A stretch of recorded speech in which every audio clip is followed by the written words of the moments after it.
आज मी आलो होतो बीडला, हे त्यांचे ओनर आहेत. तर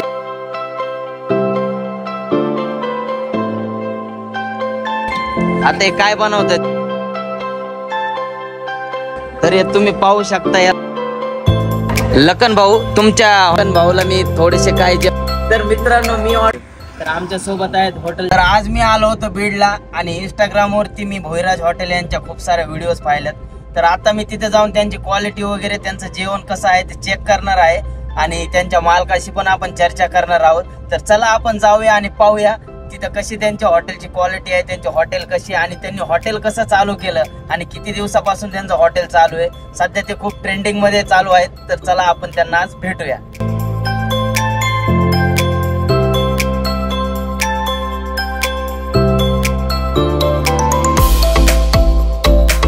हे तुम्ही पाहू शकता की मी आलेलो आहे हॉटेल भोईराज आणि हे त्यांचे ओनर आहेत.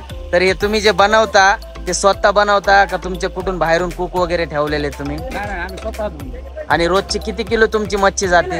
आपली मच्छी कमीत कमी 40-50 किलो रोज जाते. रोजची 40 ते 50 किलो मच्छी जाते भाऊंची. आणि तुम्ही हे पाहू शकता एकदम घरगुती पद्धतीत ते जेवण बनवतात आणि हे त्यांच्या घरचीच लोक आहे सगळी, काय त्यांनी बाहेरचा स्टाफ वगैरे ठेवलेला नाही आणि एकदम आपल्या घरगुती पद्धतीने चुलीवरचं जेवण बनवतात. तर मी त्यांना काही थोडेसे प्रश्न विचारणार आहे आणि त्याच्यानंतर मग आपण आणखी त्यांचं हॉटेल वगैरे काय आहे ते सगळं मी तुम्हाला दाखवतो.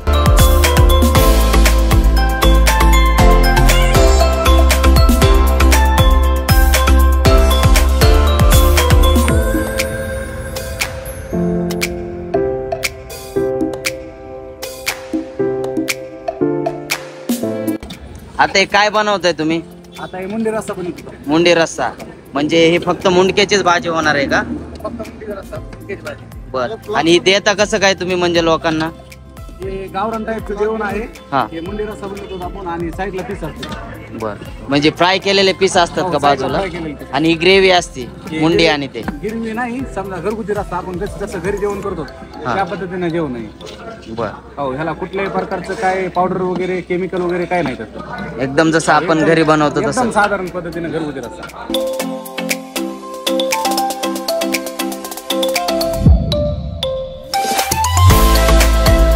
आणि हे सर्व मसाले आपण घरी केलेले बनवलेले, घरी बनवलेले सगळे मसाले. हो. बाहेरचं काही यूज करत नाही ना तुम्ही? बाहेरचं काय नाही, बर.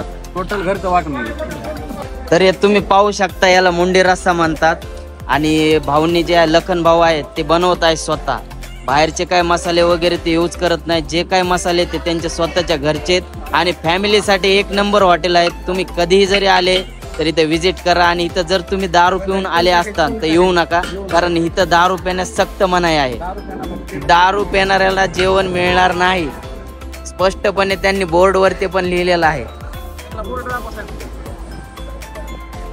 हे बघा, तुम्ही बोर्ड पाहू शकता.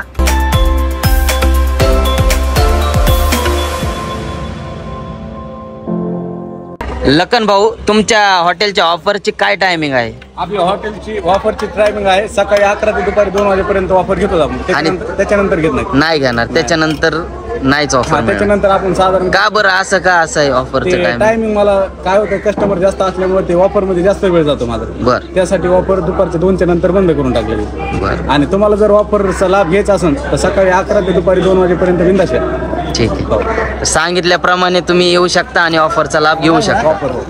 पण भाऊला मी थोडेसे काय जे माझ्या मनात डाऊट्स आहेत, काय प्रश्न आहेत ते मी विचारणार आहे. तर थोड्याच वेळामध्ये मी त्यांना ते प्रश्न विचारतो. तर मित्रांनो, मी ऑर्डर दिली चिलापी रोस्ट. तर एक नंबर क्वालिटी आणि खरंच छोटस हॉटेल आहे यांचं आणि खूप कष्ट करून त्यांनी मोठं केलेलं आहे. तुम्ही सर्वजण इथं नक्कीच व्हिजिट द्या. फॅमिलीसाठी पण चांगलं आहे. छोटंच हॉटेल आहे. खूप मोठ्या हॉटेल मधल्या मोठ्या लोकांना मोठं करण्यापेक्षा छोट्या लोकांना नक्कीच मोठं करा आणि तुम्ही पण या जेवणासाठी. तर आज आम्ही आलेलो आहेत भोईराज हॉटेल बीड येथे. तर आमच्या सोबत आहेत हॉटेलचे ओनर लखन भाऊ. तर मी त्यांना काय प्रश्न विचारणार आहे. त्यांनी जे हॉटेल चालू केलेलं आहे, सर्वात प्रथम मी त्यांना त्यांचं नाव विचारतो. भाऊ, तुमचं पूर्ण नाव काय आहे? माझं नाव आहे लखन नारायण कचरे. ठीक आहे. तर आपल्या हॉटेलचा पूर्ण पत्ता सांगा ना, जर आपला व्हिडिओ पाहून जर कुठल्या लोकांना जर यायचं असेल तर ते इथं कशी येईल? आपल्या हॉटेलचा पत्ता आहे बीड परळी रोड, उपळी फाटा, म्हणजे वडवणी आणि तेलगावच्या एकदम मध्यभागी सेंटरमध्ये. बरं. आणि तुम्ही आता हे इंस्टाग्राम वरती तुमच्या ज्या व्हिडिओ व्हायरल होतात हो आणि पहिलं जर तुमच्या व्हिडिओज वगैरे पाहिले आणि व्हिडिओ पाहिल्याच्या नंतर लोकांनी तुम्हाला नावं ठेवलं का बाबा तो असं काय करतोय? हो नाव ठेवले, जवळचे माझं नाव ठेवत असते, ठेवले नाव बरेच जणांनी. पण कसं असतंय व्हिडिओ काढायचे म्हणजे लाजायचं नसते. मी लाजत होतो पहिलं नवीन, पण आता काय वाटत नाही. मी व्हिडिओ सध्या गिरायक पहिलं कमी होतं, जसं सोशल मीडियावर इंस्टाग्रामवर व्हिडिओ टाकतो का तेव्हापासून गिरायक थोडं जास्त यायला लागलं. आणि कसं वाटतं बरं तुम्हाला हो व्हिडिओ टाकल्यापासून? जे लोक तुम्हाला पहिलं नावं ठेवायची आता त्याच्यामध्ये काय फरक वाटतो का? आता काहीच नाही. जे पहिले नाव ठेवत होते का तेच आता माझ्यासोबत सेल्फी काढून जातात. जे पहिलं लोक नाव ठेवत होते ते आता म्हणते लखन भाऊ एक सेल्फी काढायची, एक फोटो काढायचा. बरं, आपल्या क्वालिटीचा काय राज आहे बरं? मी आता जेवण केलंय आपल्या हॉटेलला, एक नंबर मला क्वालिटी वाटली. व्हेज पण आहे यांच्याकडे, शेवभाजी पण स्पेशल आहे. कारण माझा एक मित्र व्हेज खात होता, मी पण ती शेवभाजी टेस्ट केली, एक नंबर घरगुती पद्धतीची जसं माझी आई बनवती तशी. आणि मच्छी मी खाल्ली चिलापी रोल, हो एक नंबर मच्छी लागली. त्याचं काय राज आहे बरं? कसं म्हणजे क्वालिटीचा काय राज आहे? कसं आहे आपल्या हॉटेलवर आपण व्हेज पण ठेवतो आणि चिकन पण ठेवतो. काय होतं माहिती का, 4-5 जण 5-6 जण मित्र आले त्याच्यामध्ये एक जण तरी कार्यकर्ता असतो की म्हणतो मला मासे नाही खायचे, काट्याच बी वाटतं. त्याच्यासाठी आपण त्याला व्हेज ठेवलेलं आहे. आणि त्याच्यामधून एखादा काय म्हणतो की मला मासे आवडत नाही, व्हेज बी नाही आवडत, चिकन आवडत, मग त्याच्यासाठी आपण चिकन पण ठेवलं. आणि आपल्याला हॉटेल टाकल्या किती वर्षापासून आपलं हॉटेल आहे? नाही आपल्या हॉटेलला वर्ष नाही झालं, फक्त 4-5 महिने झाले. 5 महिन्यामध्ये तुम्ही एवढं जास्त ग्रोथ केलं? हो फक्त. आणि तुमचा सपोर्ट असं राहू द्या, मला चांगलं रिस्पॉन्स आहे. 5 महिने झाले हॉटेलला, 40-50 किलो मासे झाले. बरोबर. हॉटेल टाकल्यापासून तुमच्या आयुष्यामध्ये एखादा वाईट प्रसंग आलाय ते आमच्या लोकांना कळवा की बाबा तुम्ही एवढं मोठं चालू केलं? येते वाईट प्रसंग आला होता. कसं माहिती का, सुरुवातीला मला माहित नव्हतं की बाबा हॉटेलवर काही लोक, मी दारू विकत नाही समजा बरं का, काही लोक काय करायचे बाहेरून दारू घेऊन यायचे आणि हॉटेलमध्ये प्यायचे. मग ते येताना चांगले यायचे, पण जाताना काय होतं थोडं जास्त बोलणं, ओव्हर बोलणं, हे असं राडारुडा व्हायचं. म्हणून आपण आता काय केलेलं आहे, डायरेक्ट बॅनर टाकलं मी की बाबा दारू पिण्यास मनाई आहे आणि दारू मिळणार पण नाही. कारण की कसं माझा व्हिडिओ प्रत्येक मायमाऊलीच्या घरी जात असतो, त्यांनी हक्काने म्हणावं की लखन भाऊच्या हॉटेलवर जायचं ते. कारण की बिंदास यावं त्यांनी मन निश्चोक होऊन, कारण की आपल्या हॉटेलवर कसल्याही प्रकारचा राडारुडा नाहीये, ड्रिंक वगैरे नाहीये, काही नाही. मी रिक्वेस्ट करतो तुम्हाला, बिंदास तुम्ही हक्कानं आपल्या हॉटेलवर या, जेवून जा, त्याच्या पलीकडे काय. तुम्ही पाहिलं लखन भाऊशी आपली चर्चा झाली, एकदम गरीब घराण्यातला माणूस आहे, साधा भोळा आणि सर्वांना इज्जत देऊन कस्टमरशी बोलणे. मेन म्हणजे फक्त इथं येताना तुम्ही दारू घेऊन येऊ नका किंवा दारू पिऊन लोकांना इतरांना कोणालाही त्रास देऊ नका. गरीब घरचा माणूस आहे, त्याला सपोर्ट करा आणि मोठं करा. कारण आपण मोठ्याच्या हॉटेलमध्ये जाऊन त्यांनाच मोठे करत आलोय. गरीब माणूस आहे, माणसाला सपोर्ट करा आणि मोठं करा. मित्रांनो माझी परिस्थिती अशी होती, अक्षरशः खोटं सांगत नाही, मला आम्हाला रिक्षात सुद्धा घेत नव्हते. कारण कशामुळे माहिती का, आमच्या अंगाचा माशाचा वास यायचा ना, त्याच्यासाठी आम्हाला रिक्षात पण लोक घेत नव्हते, उतरीत होते खाली. पण आता देवाच्या आशीर्वादानं, तुमच्या आशीर्वादानं, तुमच्या सपोर्टनं थोडं बरी परिस्थिती आहे म्हणायचं. आणि असाच सपोर्ट करा मला.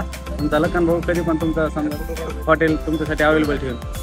आणि प्लस पॉईंट, आपला हॉटेल दर शनिवारी बंद असतो एक दिवस, कारण की सगळं हॉटेल धुवून घेतो, आम्ही फ्रेश करतो.